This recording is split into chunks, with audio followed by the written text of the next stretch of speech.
alguma coisa, não é suficiente para que a coisa aconteça.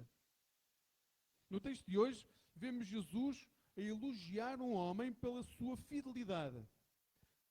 Então, era bom que no culto de hoje, pelo menos, apontássemos 3 razões pelo qual Jesus admirou este homem e elogiou este homem. Porque são características que todos nós devíamos desenvolver. E quando eu digo desenvolver, é a possibilidade de nós não só escutarmos, mas podemos aplicar e irmos treinando para desenvolver essas características. Então este homem tem 3 características importantes para todo o cristão.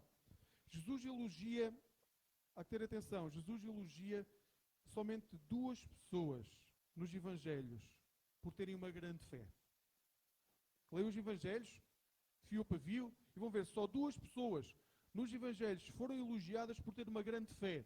A mulher Sirofenícia, de Mateus 15, e este oficial romano. Interessante, um homem e uma mulher, mas os 2 gentios. Jesus não disse estas palavras sobre nenhum judeu. As 2 únicas vezes que o texto diz que as pessoas têm uma grande fé, as pessoas que têm uma grande fé são estrangeiros. Ambos são gentios e a ambos nós podemos ver quem nós somos. Mas também podemos sentir que o caminho da fé não está preso dentro de 4 paredes. Não pertence a alguém que se assenhora daquilo que é uma religiosidade que os outros conseguem ver. A fé é dada de graça a todos aqueles que Deus de antemão escolheu em Cristo Jesus para si. Este centurião é um modelo de serviço. Ouçam, um centurião era alguém, como a palavra tinha, 100 pessoas debaixo da sua alçada. Ele era o capitão de 100 homens. E eles tinham que lhe obedecer. Eles tinham que fazer tudo aquilo que ele mandava, porque ele tinha autoridade total sobre si. E como tal, a imagem de servir ao Senhor Jesus, estendendo a mão aos necessitados e aos humildes, aos desprezados e aos outros, é para este homem algo que não é natural, porque a sua natureza é seguir as ordens dos seus superiores, que são ordens rígidas, dar ordens a quem está abaixo de si, e o coração, temos que ser claros, no tempo de Jesus, um mercenário, alguém que era um centurião, não era propriamente alguém que era reconhecido por ter um coração extremamente afável e amável por aqueles que o rodeavam. Aliás, a Palestina era dos sítios mais perigosos para as pessoas serem enviadas. As pessoas vinham da Germânia, na atual Alemanha, nos países do norte, eram enviados para aquela zona, porque aquela zona era terrível. Era uma zona onde a paz romana não era possível de ser mantida, porque havia lá um grupo de pessoas que não aceitava que outros deuses fossem lá colocados. Este era um centurião romano que tinha vindo de fora e que estava ali para manter a ordem. Mas, embora fosse um centurião romano, e sendo romano não queria dizer que fosse romano de Roma em si, mas que pertencia ao Império Romano, ele tinha muita fé. Este homem mostra-nos que podemos servir a Cristo em qualquer trabalho que desempenhemos. Porque onde quer que estejamos, podemos servir não somente Cristo, como aqueles que estão ao nosso lado, com o mesmo amor, com a mesma dedicação de qualquer outra pessoa que tenha um trabalho mais regular, mais normal, diríamos nós. Então, um centurião vivia em Cafarnaum, que Jesus mais tarde vai dizer que é uma cidade que vai ser castigada pela sua falta de fé, não nos podemos esquecer disso. Lucas 10 vai dizer que Jesus vai dizer que Cafarnaum viu tantos milagres, mas mesmo assim não acreditou. Mas nessa cidade há um homem que é reconhecido pela sua grande fé e não é do povo judeu. Isso mostra que podemos ser piedosos no meio de um mundo maligno e incrédulo. Acreditam nisto? Nós podemos ser piedosos independentemente das circunstâncias que nos rodeiam. Nós podemos ser piedosos independentemente da família onde vivemos. Nós podemos ser piedosos independentemente do trabalho onde estamos. Nós podemos ser piedosos independentemente do sítio onde nós estamos. Porque a nossa piedade não depende das circunstâncias, depende do nosso Deus. Depende de quem queremos. Onde quer que nós possamos estar, nós podemos ser fiéis servos de Cristo. Este homem possui 3 qualificações que todo o discípulo justo deve procurar na sua vida e que deve procurar desenvolver. desconjuntou tudo. Então, uma visão exaltada de Jesus, uma visão humilde de si mesmo e uma visão cuidadosa dos outros. Isto é algo que todo cristão deve procurar desempenhar. Uma visão exaltada de quem é Jesus, uma visão humilde de si mesmo e uma visão cuidada daqueles que estão à sua volta. Um discípulo de Jesus precisa ter uma visão exaltada de Cristo. Às vezes esquecemos disso. Eu sei que vivemos num mundo em que exaltamos muita coisa, mas rapidamente esquecemos de exaltar o Senhor Jesus. O centurião romano tinha uma visão exaltada de quem era Jesus, da sua autoridade inclusivamente sobre a doença e de como podia chegar ao seu servo e curá-lo. O versículo 7 do capítulo 7 diz: basta que digas uma palavra e o meu empregado, o meu servo, depende das traduções, ficará curado. Basta que digas uma palavra e ele ficará curado. O centurião entendeu o princípio da autoridade. Ele tinha 100 pessoas debaixo de si, ele tinha outras 100 ou mais acima dele, mas ele sabia que a autoridade de Jesus era diferente. Ele era uma pessoa importante. Ele tinha pago do seu bolso uma sinagoga inteira para o povo. Ele era reconhecido pelas pessoas daquela cidade. Ele era, para além de ser um oficial romano e ter a autoridade militar, também tinha uma autoridade moral, porque ele era amado pelas pessoas. Ele tinha dado uma sinagoga ao povo. Este homem sabia que, apesar disso, no seu círculo de amigos não havia ninguém capaz de curar o seu servo. Que no seu círculo profissional não havia ninguém com autoridade suficiente para restaurar a vida do seu empregado. Que no seu grupo social não havia ninguém capaz de mudar aquela realidade. Nem no seu grupo religioso havia alguém com poder para fazer esse milagre. Aquele homem que tinha autoridade e que reconhecia a autoridade porque desempenhava a autoridade no seu dia-a-dia, sabia que não havia ninguém com autoridade para fazer aquilo que ele precisava que fosse feito. Mas sabia que havia uma pessoa que podia fazê-lo. Era Jesus. Jesus tinha autoridade para curar o seu servo. Este centurião sabia que a condição do seu servo estava além da sua própria autoridade. Isto é algo que nós devemos sempre recordar. Há muitas coisas, a maior parte das coisas da nossa vida estão além da autoridade daquilo que nós podemos fazer. Nós gostamos muito da nossa técnica, nós gostamos muito da nossa profissão, nós gostamos muito dos nossos estudos, nós gostamos muito da nossa capacidade de resolver problemas, mas a maior parte daquilo que nós vivemos está além da nossa autoridade. Depende unicamente da autoridade de Jesus sobre as nossas circunstâncias. Isto é uma visão exaltada de quem é Jesus Cristo. Podemos confiar nele, mesmo quando o nosso mundo está a desmoronar.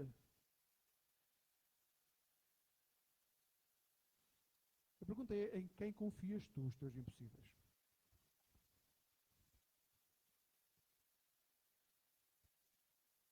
Isso nós sabemos, quer dizer, quando nós estamos bem é fácil esta pergunta, porque nós dizemos que confiamos tudo. Mas quando nós estamos mal, nós tivemos eu e a Xana, várias etapas difíceis. Uma delas foi quando fomos para Angola, largámos tudo, porque achávamos que íamos viver por lá, e 5 meses depois estávamos sem trabalho, estávamos sem casa, estávamos sem nada e tivemos que voltar.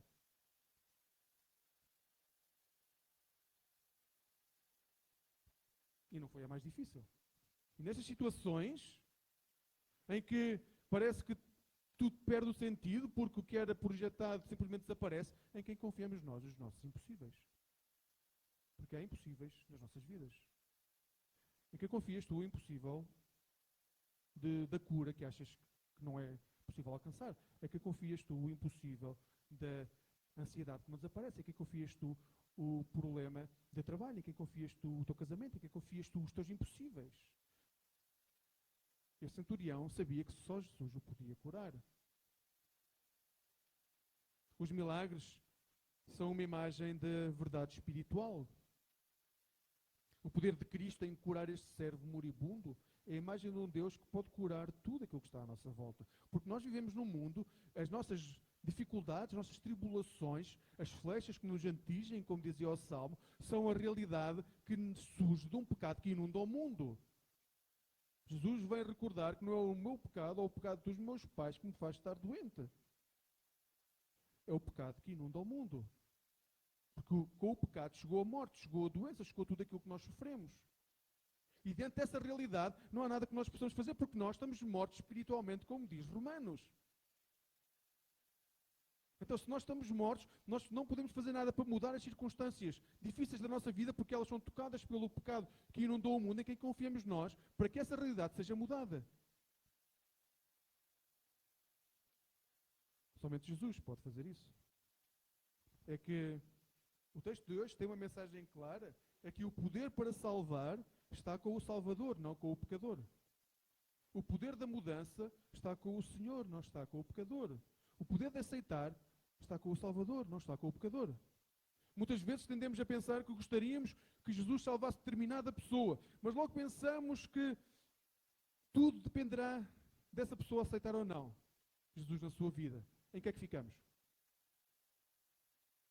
No poder de Jesus de salvar ou no poder da pessoa de aceitar?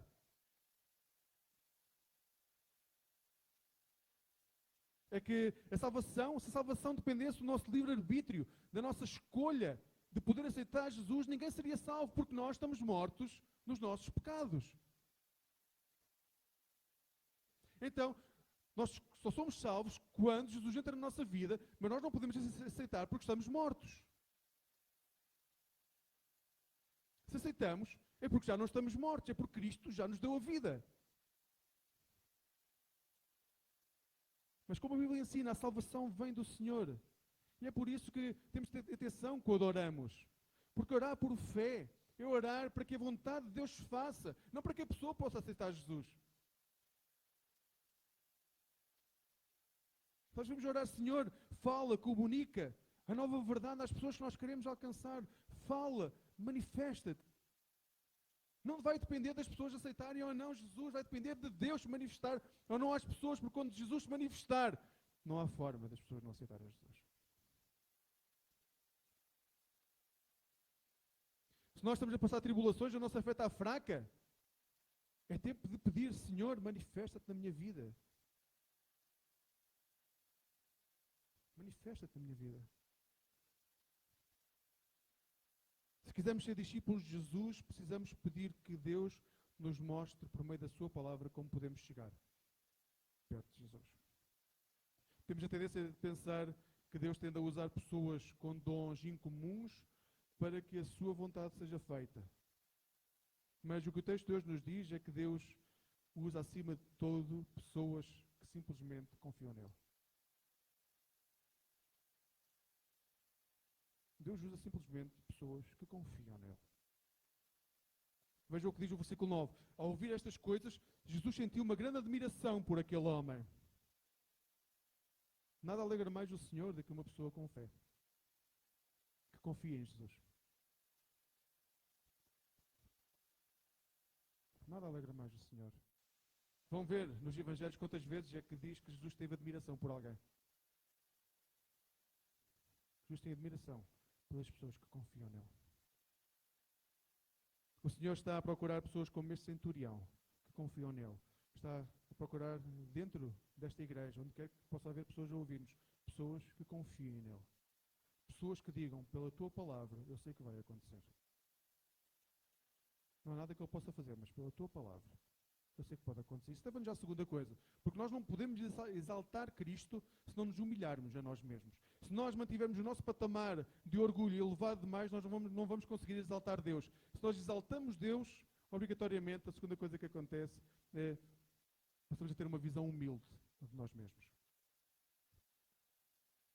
No versículo 4, vemos que a delegação judaica, os amigos daquele homem, foram ter com Jesus e disseram, este homem é digno. É merecedor de ter a atenção de Jesus. Mas o versículo 6 e 7, o texto diz-nos que o homem diz de si mesmo que é indigno. Enquanto as pessoas olhavam para aquele homem e diziam que ele era muito digno, ele dizia de si mesmo, mas eu não sou digno. Por isso, eu não sou digno que entres em minha casa, mas imagina, eu nem sequer sou digno de ir à tua procura e encontrar-te no caminho. Eu não sou digno de estar diante de ti. Aquilo que fiz, as atrocidades que já fiz na minha vida, eu não sou digno de estar diante de ti. Eu sei o pecado que há em mim. Eu sei aquilo que fiz. Eu sei quem sou, mas eu confio em ti. Isto, meus amigos, meus irmãos, é a definição de humildade. É reconhecer que o meu pecado me torna indigno, mas que Jesus me torna digno diante dele. Porque só assim podemos estar perto de Jesus. O problema é, nós, durante tanto tempo, guardamos áreas da nossa vida, no nosso coração, com pecados eternamente, que não queremos abrir para ninguém, que não queremos confessar a nós mesmos, que também não confessamos a Jesus. Então, quando estamos diante de Jesus, não conseguimos dizer, Senhor, eu sou indigno diante de ti. Não conseguimos quebrantar o coração, não conseguimos chorar, não conseguimos fazer nada, mas conseguimos somente pedir. Pedir, pedir. Enquanto o primeiro passo é humilhar-nos diante de Jesus. A verdadeira humildade decorre de ver a nossa insuficiência diante daquilo que nos rodeia e de nós mesmos. E ver a suficiência total de Cristo. Ou seja, onde nós somos insuficientes, Cristo é suficiente. Onde nós não conseguimos alcançar, Cristo consegue alcançar. Aquilo que nós não conseguimos fazer, Cristo consegue fazer. Mas nós temos que nos humilhar e dizer, Senhor, eu não sou digno. Porque se nós achamos que conseguimos alguma coisa, que nós temos alguma suficiência, Cristo não é preciso. O servo do centurião estava prestes a morrer. Ele não tinha apenas uma doença, ele estava prestes a morrer. E este homem estava impotente. Ele não sabia o que é que havia de fazer, não havia nada a fazer, ele ia morrer. Não havia médico que curasse, não havia ninguém que fizesse o que quer que fosse. Este homem iria morrer. E esta é uma imagem terrível da raça humana. É quando nós nos aproximamos da devastação do pecado, como o pecado, em última análise, nos leva à morte, uma morte que nos corrói, que nos devasta, uma morte que gera mais morte. Isto é a nossa humanidade todos os dias. Pessoas a morrer todos os dias porque o pecado corrói a nossa vida, a nossa realidade. Diante desta última barreira que o ser humano não consegue vencer, este centurião diz, eu não consigo vencer, os meus amigos não conseguem vencer, mas eu sei quem é que consegue vencer, e essa pessoa é Jesus.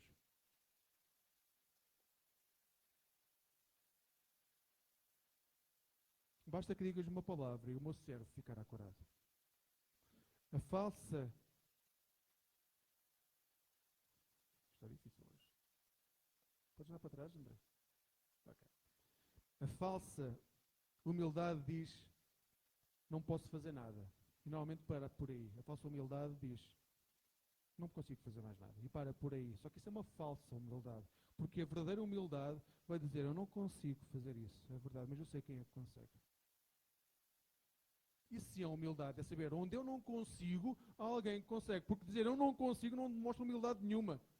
Demonstra o fracasso total daquilo que é a nossa vida. Eu não consigo fazer isso. Eu não consigo que o nosso casamento seja salvo. Eu não consigo viver mais no trabalho onde estou. Eu não consigo. Dizer isso é uma constatação de um facto. Humildade é quando dizemos, eu não consigo, mas eu sei quem é que consegue por mim. Eu sei quem é que consegue por mim. Agora sim, o George Muller. George Muller acreditou que tudo podia naquele que o fortalecia. George Muller era, enquanto adolescente, ele viveu no século XIX, e ele foi um adolescente daqueles difíceis. Ele roubava, participava em jogos ilegais, mentia, cometia fraude, entre muitas outras coisas ilícitas, ao ponto de, com 17 anos, ter sido preso. Agora, eles viviam relativamente bem. O pai nunca desistiu de Muller e quis que ele mudasse a sua vida e inscreveu na Universidade de Yale. E foi aí que, juntamente com pessoas que conheciam Jesus, ele vai encontrar Jesus. Mais tarde ele vai converter-se, ele vai tornar-se pastor e com a sua mulher, em 1836, vão iniciar uma residência para 30 meninas órfãs. Passado 21 anos, eles acolhiam mais de 2.000 pessoas órfãs. Ele acreditava que tudo podia naquilo que o fortalecia. O biógrafo que tinha na altura Arthur Pearson. Ele escreveu: nada é mais marcante em George Muller, até o dia da sua morte, do que a forma como ele olhou para Deus, apoiou-se em Deus, a ponto de se sentir nada, e que Deus era tudo. Ele sabia que aquilo que estava a ser desenvolvido não era pelas suas forças, ele nada podia. Era Deus que estava a fazer tudo para que a mensagem do Evangelho chegasse àquelas pessoas. E este é o foco adequado para o servo de Deus. Humildade. Não falsas humildades de quem nada consegue assumir a não ser a constatação de factos. A verdadeira humildade vai nos dizer: eu não consigo, mas eu sei que consegue. E todos nós nesta sala, ou quem nos está a ouvir, pode dizer isso. Eu não consigo, mas eu sei que consegue. A questão é se temos consciência disso, porque estamos tão habituados a ser as nossas mãos a resolver, a nossa mente a resolver, que nos esquecemos que a nossa mão e as nossas mentes são extremamente limitadas no mundo em que vivemos. Mas há um Deus que tem mãos e mentes que não são limitadas. É disso que trata a graça. Eu não mereço a bênção de Deus, eu não sou digno para que Ele me use, mas Ele torna-me digno diante dEle quando eu me aproximo dEle. Porque Ele chama-me para essa dignidade. Este centurião não se aproximou do Senhor com base na sua dignidade. Ele podia fazê-lo, ele era amado pelas pessoas. Algum de vocês algum dia construiu uma igreja? Este homem construiu uma sinagoga para aquelas pessoas, para uma cidade grande como Cafarnaum. Ele construiu do seu bolso, ele era uma pessoa generosa, uma pessoa que era cuidadosa, que amava as pessoas, ele cuidou do seu servo, ele queria que o seu servo ganhasse vida, ou seja, ele tinha tudo para se vangloriar. Mas aproximou-se de Jesus sabendo que era um pecador, indigno, e que somente a dignidade de Cristo o podia mudar. E por fim, um verdadeiro discípulo de Jesus, o discípulo de Jesus precisa de ter uma visão cuidada dos outros. Ou seja, precisamos de, primeiro, de exaltar Cristo, quem Cristo é. Nós às vezes temos Cristo numa estima um bocadinho baixa, no sentido daquilo que Ele pode fazer na nossa vida.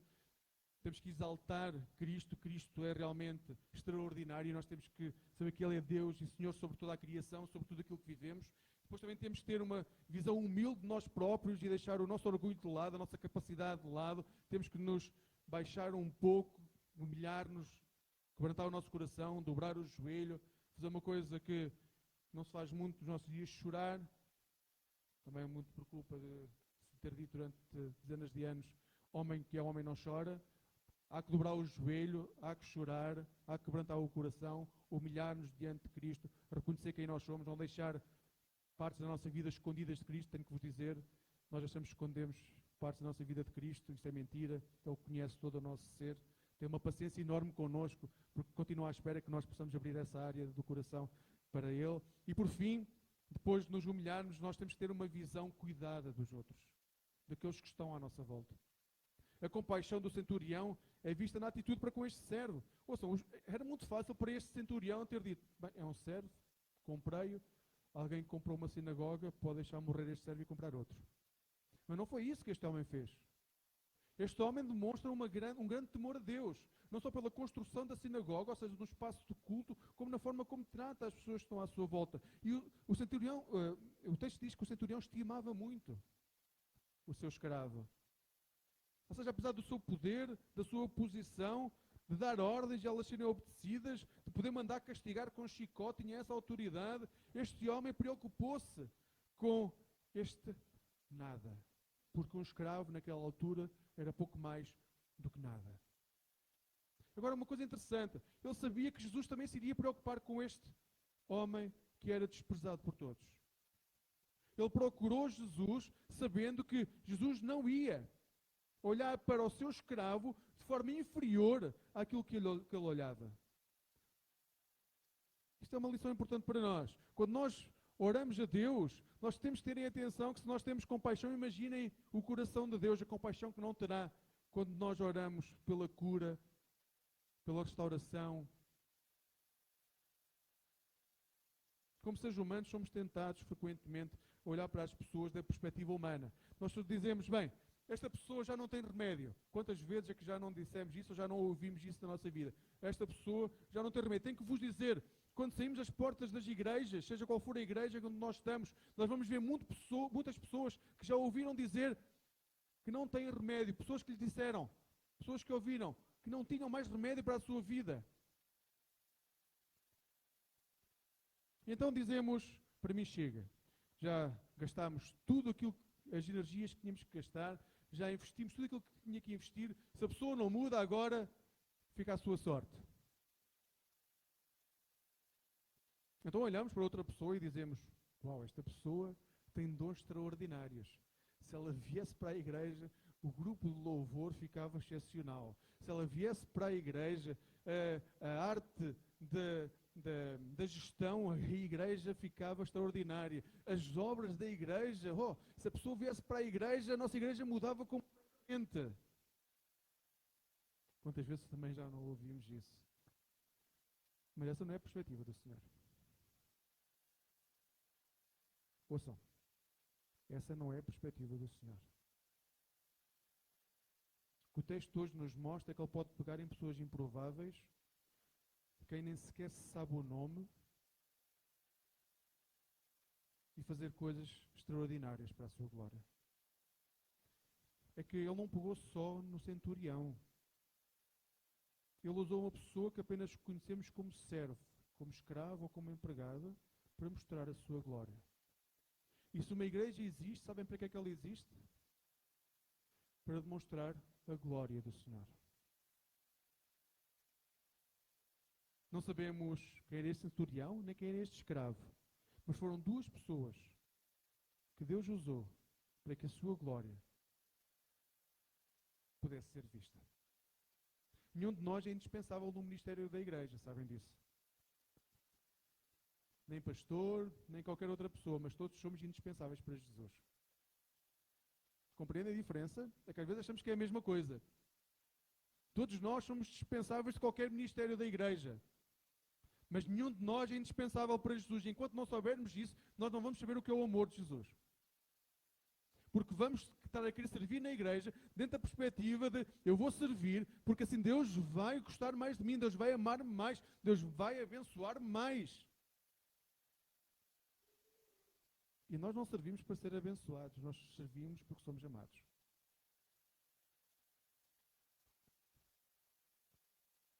Nós servimos porque somos amados por Jesus. Paulo, na carta aos Coríntios,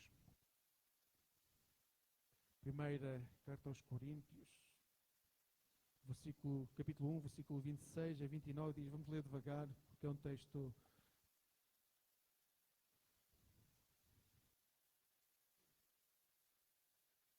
Um texto não é só bonito, ele pode mudar a nossa vida.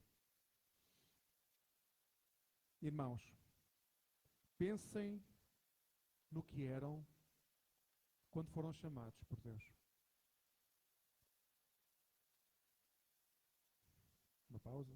Irmãos, amigos, pensem naquilo que eram antes de serem chamados por Deus. Aqueles que cresceram na igreja e que dizem que, como eu, que nasci dentro da igreja, dizemos que nascemos quase nos bancos, teve que haver um momento em que nós encontramos Jesus, em que ficou claro que Ele nos estava a chamar, que Ele nos estava a tocar. Se não podem dizer eu antes não queria em Deus, em Jesus, e houve aquele momento em que se deu esse separar de águas, pensem no momento, aqueles que nasceram dentro das igrejas, aquele momento em que sentiram o toque especial de Jesus, um toque de amor e de gratidão. Então, irmãos, pensem no que eram quando foram chamados por Deus. Do ponto de vista humano, agora é aqui a estocada no orgulho, não eram muito sábios. Os poderosos ou os da alta sociedade. Pelo contrário, Deus escolheu aqueles que os homens tinham por ignorantes para envergonhar os sábios e aqueles que os homens tinham por fracos para envergonhar os fortes. Deus escolheu os que no mundo não têm importância nem valor para deitar abaixo os que parecem importantes. Assim ninguém se pode orgulhar diante de Deus. Pensem em como eram antes de conhecer Jesus. Pensem no momento em que sentiram o toque de Jesus, nesse separar de águas. A maioria de nós não era propriamente popular.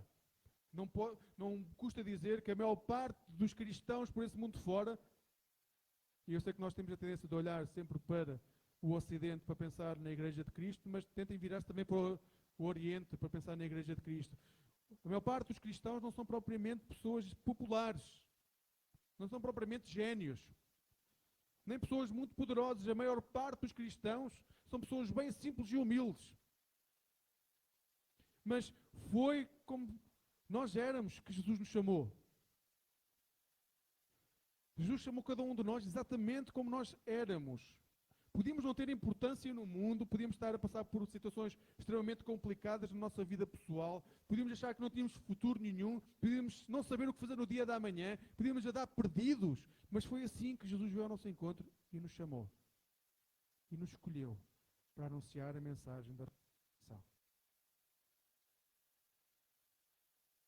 Independentemente de como éramos, Ele chamou-nos para anunciar a mensagem da reconciliação. Esta é a mensagem que irá mudar a estrutura da sociedade. Quando nós formos aquilo que Jesus espera de nós, nós vamos mudar a sociedade onde vivemos. Porque não somos nós, é Cristo através de nós. Não vai ser os nossos governos, não vai ser as estruturas cívicas que irão fazer isso. Quem é chamado a levar o amor a todo o canto do mundo são os cristãos. Todas as outras pessoas poderão fazê-lo também, mas ninguém fará isso tão bem como os cristãos, porque isso é a nossa missão. Amar aqueles que nos são próximos e os nossos inimigos. Levar o Evangelho a quem não conhece Jesus. Mudar as estruturas de pensamento daqueles que estão à nossa volta. Se ainda não há alguém que está a ouvir que ainda não encontrou Jesus, tenho que vos dizer que é para isso que vão ser chamados, independentemente do momento em que Jesus tocar a vossa vida. Vão ser chamados para anunciar a reconciliação. E só podem fazer isso se enaltecerem Cristo, se humilharem a si mesmo e procurarem o bem daqueles que estão à vossa volta.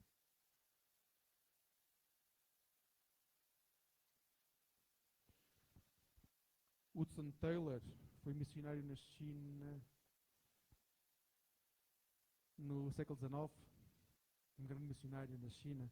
Ele dizia: todos os gigantes de Deus foram homens fracos. Eu até podia só ser esta a frase. Todos os gigantes de Deus foram homens fracos que fizeram grandes coisas para Deus porque acreditavam que Deus estava com eles.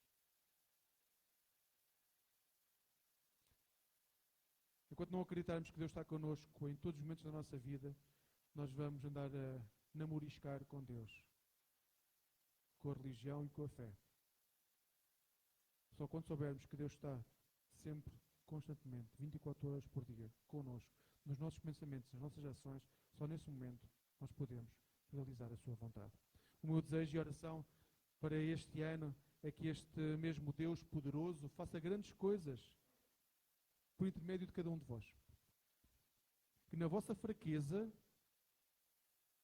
na vossa humilhação, Ele seja exaltado.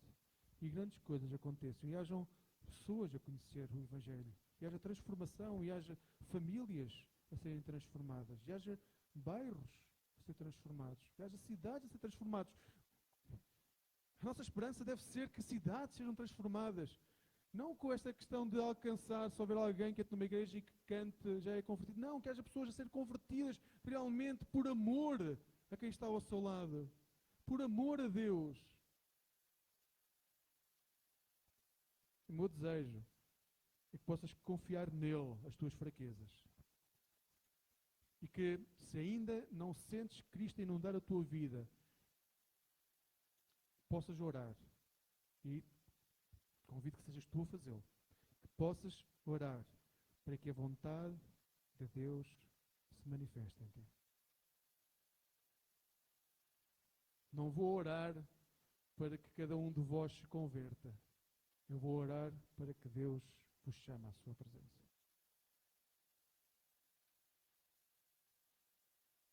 Quando orarem pelas pessoas que estão à vossa volta, orem pelo mesmo, para que Deus se manifeste na sua vida, para que a sua palavra seja o suficiente para que a pessoa possa conhecer o Evangelho da salvação. Que Deus nos ajude neste ano. Que sejamos desafiados, que possamos viver pulsar. Volto a recordar. Se nós queremos ter sinais vitais, queremos ser exemplo de quem é Jesus, nós temos que exaltar Cristo, humilhar-nos a nós mesmos, procurar o cuidar de quem está à nossa volta. As três estão interligadas. Não podemos exaltar Cristo se não nos humilharmos e se não servirmos.